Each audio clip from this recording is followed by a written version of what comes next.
जय जगन्नाथ दोस्तों। कौन तुम जानिछ जातीय संगीत आउ जातीय गीत भितर फरक कौन?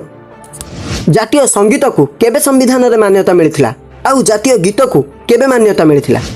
जातीय संगीत आउ जातीय गीत गाइबार समय सीमा कौन? जहाँ पई 2016 रे अमिताभ बच्चन को नारे केस मध्य होइतिला। नेशनल आंथेम जहाँ को आम ओडिया रे जातीय संगीत बोली मध्य कहिताउ।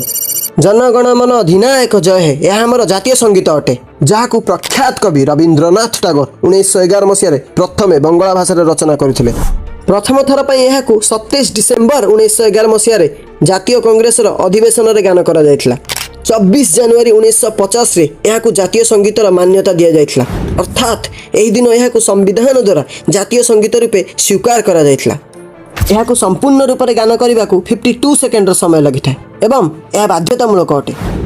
यह न्यूज को थरे देख 19 मार्च 2016 T20 world cup India versus Pakistan match पूर्व अमिताभ बच्चन जातीय संगीत को 1 मिनिट 22 सेकेंड रे गान करथिले, जहाँ पई तांको नारे केस मध्य होइतिला।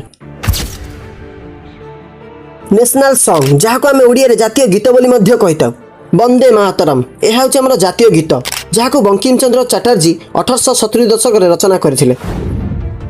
यह प्रथम थर पर 1896 रे भारतीय जातीय कांग्रेस अधिवेशन रे गान करा जायथिला।